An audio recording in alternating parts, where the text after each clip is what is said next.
السلام علیکم دوستو، خوش آمدید ہے آپ کا ایک اور دلچسپ ویڈیو میں۔ آج ہم بات کریں گے دنیا کی سب سے اہم اور انسولوڈ مسٹریز کے بارے میں جن کو آج تک حل نہیں کیا جا سکا۔ ناقابل حل مسٹری نمبر 1، المیہ ایئر ہارٹ اور اس کا دوست نیویگیٹر فرنان دنیا کا چکر لگانے کی کوشش میں 1937 میں بحر الکاہل کے اوپر سے غائب ہو گئے۔ بے تحاشا کوششوں کے بعد بھی ایئر ہارٹ نانن یا ان کی ہوائی جہاز کا کوئی سراغ نہ مل سکا، جس کی وجہ سے ان کے متعلق عجیب و غریب افواہیں اور خبریں پھیلنا شروع ہو گئی۔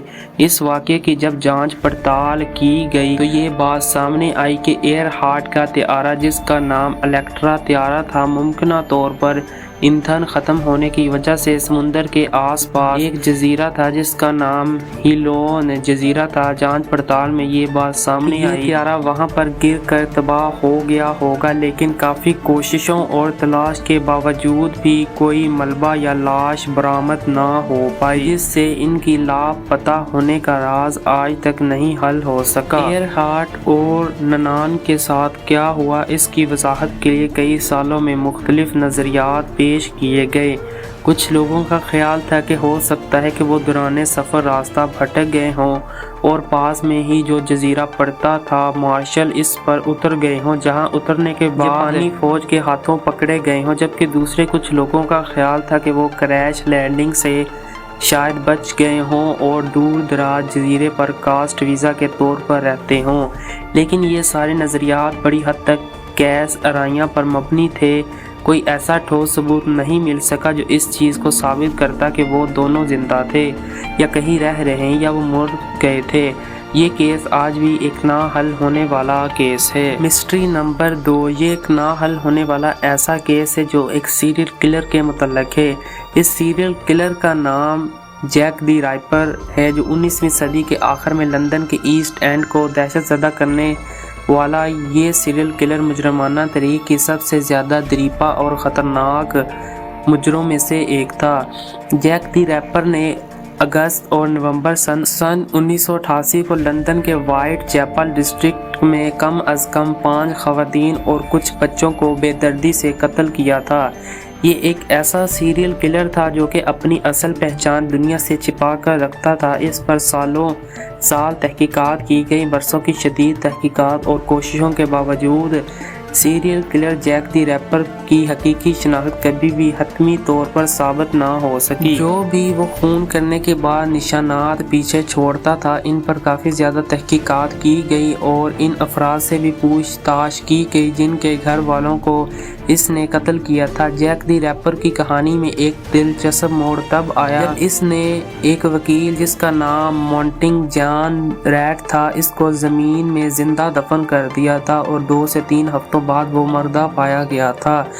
پولیس اہلکار میں سے ایک شخص جس کا نام آرون کوس مینسکی تھا، اس کا یہ خیال تھا کہ یہ شخص انہی لوگوں میں سے ایک ہے، لیکن اپنی پہچان نہ دینے کی وجہ سے وہ ہم میں سے بچ جاتا ہے۔ لیکن اس بات کو بھی رد کر دیا گیا۔ ان لوگوں میں سے ایک شخص تھا جس کا نام تھا والٹر سیکرٹ، جو کہ ایک پینٹر تھا جس کا ذاتی اور تاریخی کام پینٹنگ کرنا تھا۔ کچھ لوگوں کا خیال تھا کہ یہ ہی جیک دی ریپر ہو سکتا ہے، لیکن یہاں پر بھی ایک دلچسپ پہلو آ گیا کہ والٹر سیکرٹ کا کسی بھی جرائم سے کوئی تعلق نہ تھا اور نہ ہی پولیس کو اس کے متعلق کوئی اہم یا ٹھوس ثبوت ملا جو کہ اس چیز کی نشاندہی کرتا کہ یہی جیک دی ریپر ہو سکتا ہے۔ کئی سالوں تک بہت سے افراد کو شک کے دائرے میں لیا گیا، جس میں کچھ شاہی خاندان کے افراد، کچھ ڈاکٹرز اور کچھ دیگر اہم شخصیات شامل تھے۔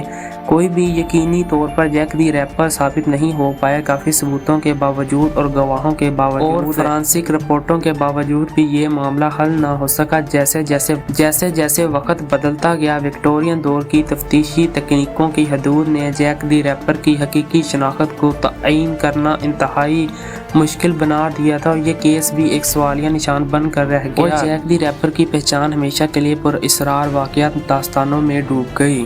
مسٹری نمبر 3، میری سلیسٹ۔ یہ سمندری طریق کا ایک ایسا پراسرار واقعہ ہے جس کی آج تک تصدیق نہ ہو سکی۔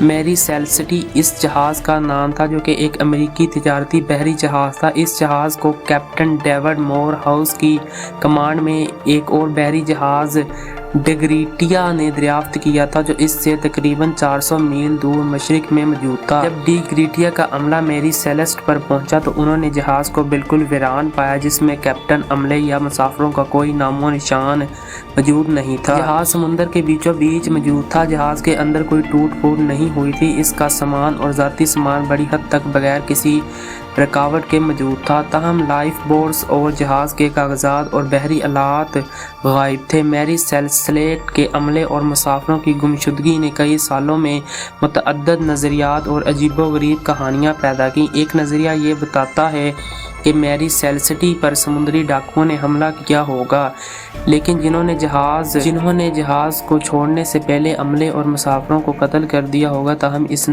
اس نظریے کی حمایت کو کم کرنے کے لیے بہت کم ثبوت موجود ہیں، کیونکہ جہاز پر تشدد یا جدوجہد کا کوئی اثار نہیں ملا اور نہ ہی کوئی چوری ہوئی تھی۔ مزید تحقیقات میں یہ چیز بھی سامنے آئی کہ بغاوت ہو سکتی ہے کہ عملے نے کپتان کے خلاف کی ہو یا کسی تنازع میں الجھ گئے ہوں جس کی وجہ سے وہ جہاز کو چھوڑ کر چلے گئے ہوں، تاہم ایسا کوئی ٹھوس ثبوت نہیں ہے کہ اس طرح کا کوئی تنازع پیش آیا ہو۔ کچھ لوگوں کا خیال تھا کہ موسم یا سمندری طوفان کی وجہ سے لوگ جہاز کو چھوڑ گئے ہوں یا لوگ ڈر گئے ہوں کہ وہ ڈوب نہ جائیں، لیکن اس چیز کو بھی ثابت نہیں کیا جا سکا کیونکہ جہاز اپنی صحیح حالت میں پایا گیا تھا۔ وسیع تحقیقات اور کہانیوں کے باوجود میری سلسلے کو چھوڑنے کی اصل وجہ سامنے نہ آئی اور آج تک یہ ایک نہ حل ہونے والا پیچیدہ معاملہ ہے۔ اس پر کئی نظریات، کتابیں اور فلمیں بھی بنی ہیں۔ میری سیلسٹے سمندری تاریخ کے واقعات میں سے سب سے زیادہ پراسرار واقعہ ہے۔ اب اگلی جو مسٹری آپ کو میں بتانے جا رہا ہوں یہ اپنے آپ میں ہی ایک پہیلی اور بہت ہی عجیب و غریب ہے۔ لوچ نیس مانسٹر، جسے اکثر نیسی کہا جاتا ہے، یہ ایک افسانوی مخلوق ہے جو اسکاٹش ہائی لینڈ میں میٹھے پانی کی ایک بڑی جھیل میں لوچ نیس میں کئی مرتبہ دیکھی گئی ہے۔ عام طور پر اسے ایک بڑی لمبی گردن والی مخلوق کے طور پر بھی بتایا جاتا ہے جو پلیسوسور سے ملتی جلتی ہے، ایک قسم کا آبی رینگنے والا جانور جس کے بارے میں کہا جاتا ہے کہ یہ لاکھوں کروڑوں سال پہلے اس دنیا سے ختم ہو چکے تھے۔ یوں تو لوچ نیس مانسٹر کا افسانہ صدیوں پرانا ہے، جسے تقریباً 6 صدی کے اوائل میں دیکھا گیا تھا، تاہم نیسی کی 20ویں صدی میں مبینہ طور پر ایک فوٹوگراف لی گئی جس کے بعد اس نے بہت سے لوگوں کو اپنی طرف متوجہ کیا۔ 1934 میں لی گئی مشہور تصویر جس میں یہ مانسٹر پانی سے نکلتے ہوئے سر اور گردن کو ظاہر کر رہا ہوتا ہے، آپ تصویر میں بھی دیکھ سکتے ہیں۔ دراصل جس وقت یہ تصویر لی گئی اس دور میں کوئی ٹیکنالوجی اتنی اچھی نہیں تھی اور نہ ہی کیمرے اتنے اچھے تھے کہ اچھی طرح اس کی وضاحت کر سکیں کہ کیا یہ نیسی ہے یا کچھ اور۔ اس کی مزید جانچ پڑتال کے ثبوت تلاش کرنے کے لیے کئی مرتبہ سائنسی تحقیقات کی گئیں۔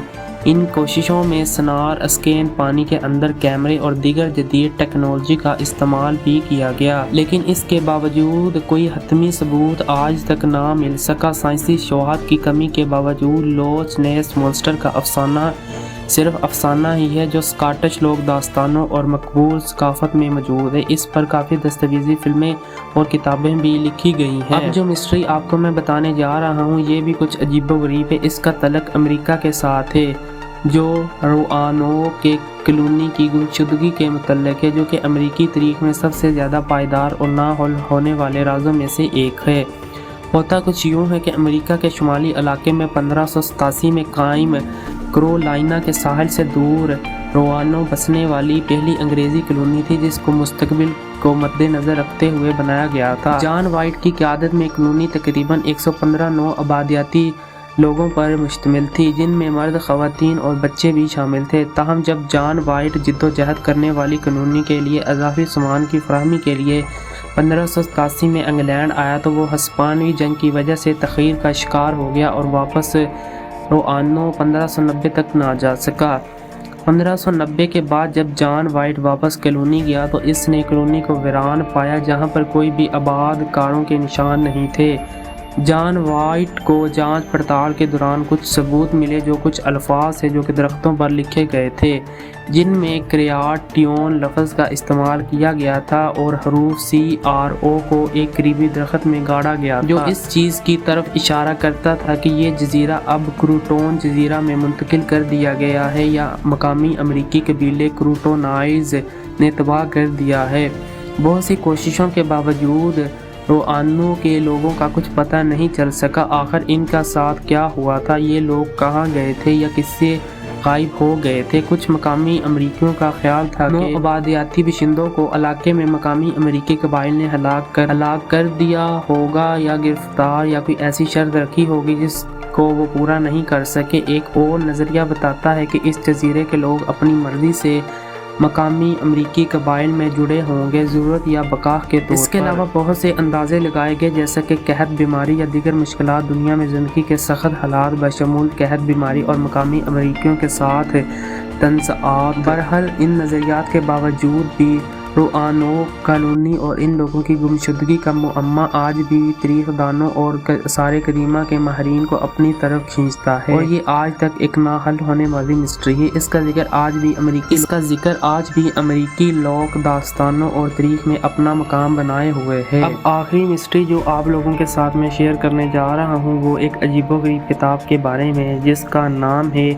ووونچ۔ یہ ایک پراسرار کتاب ہے جو 15ویں صدی کی ہے جس کا نام ویلفیئر ونچ کے نام پر رکھا گیا تھا۔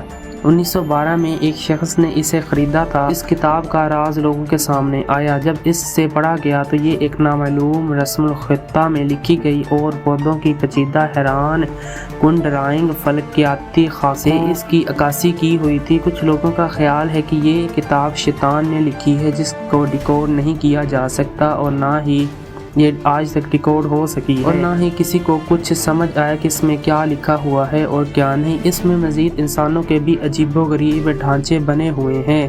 اس کتاب کو ایک ایسی زبان میں لکھا گیا ہے جو کہ ناقابل فہم اور رسم الخطہ ہے جو صدیوں سے خفیہ نگاروں، ماہرین لسانیات اور اسکالر کی سمجھ سے باہر ہے اور اسے آج تک کوئی بھی ڈیکوڈ نہیں کر سکا۔ اس کتاب میں جو پودے بنائے گئے ہیں ان پودوں کا تعلق اس دنیا کے ساتھ نہیں ہے اور جو شکلیں بنائی گئی ہیں ایسی کوئی مخلوق بھی اس دنیا میں موجود نہیں ہے، جس وجہ سے اس کتاب کو سمجھنے میں کافی الجھن ہوتی ہے۔ ایسا کوئی ثبوت نہیں ملتا کہ جو بتا سکے کہ اس کتاب کو کس مقصد کے لیے لکھا گیا تھا۔